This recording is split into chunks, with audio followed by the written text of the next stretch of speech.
Hello, everyone. Okay, we are going to talk about week number two. And let me see if I can figure out how to better share the screen this time. Here we go.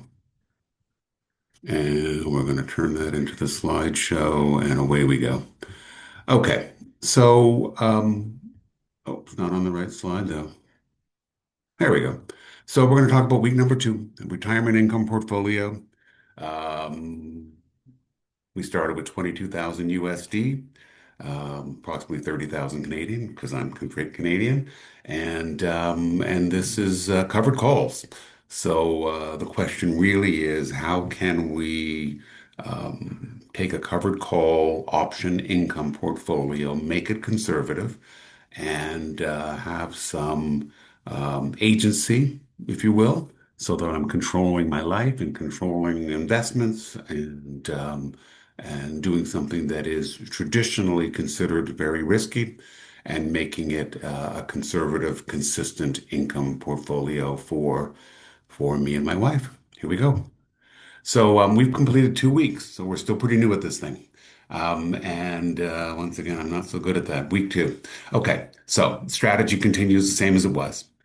We are selling covered call options on equities that we already own or are purchasing. But the bottom line is we're not using a margin account. We're not doing it in any other way than owning that equity before we sell an option. We're doing very short-term contracts, 3 to 10 days, um, and um, and we're going to talk about this a bit more. But really, income is generated from two sources: both premium that we collect when we make the sale, and obviously the sale of the equity itself.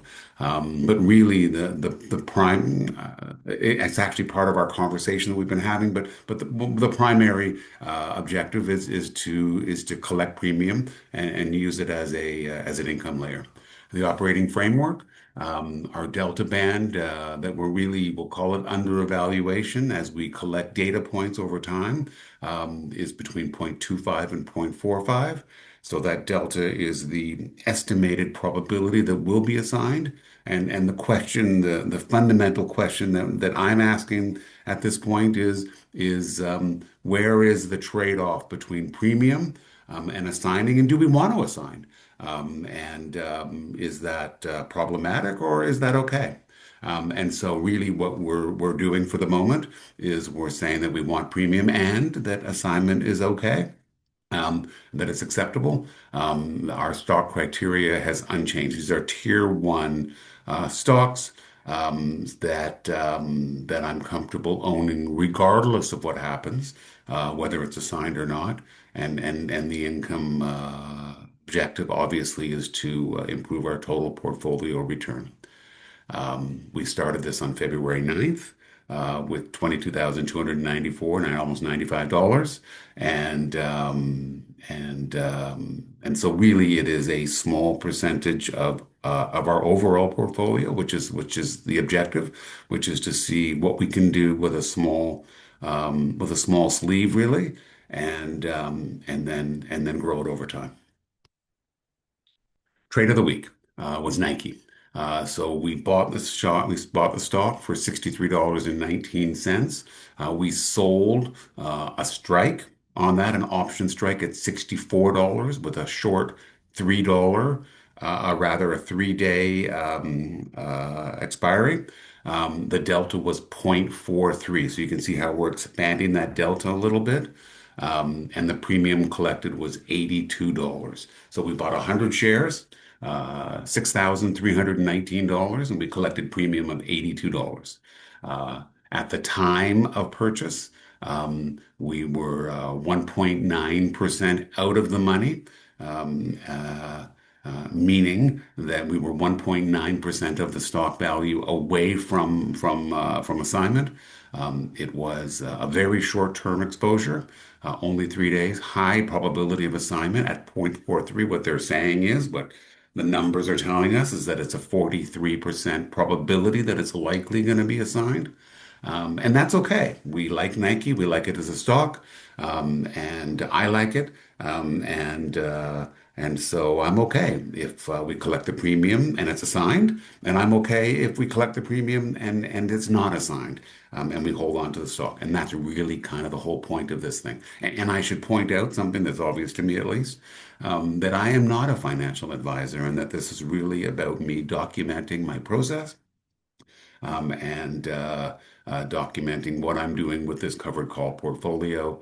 And I'm not, this is not financial advice by any stretch. The outcome of that Nike project, Nike stock purchase, it was assigned. So it was assigned in the money. So we bought it at 63.19. It sold for $64. So we were able to keep that premium, and the stock was called away at strike. Why this trade matters? Because what we're doing is we're exploring that higher delta. How does it affect the portfolio? How does it affect cash flow?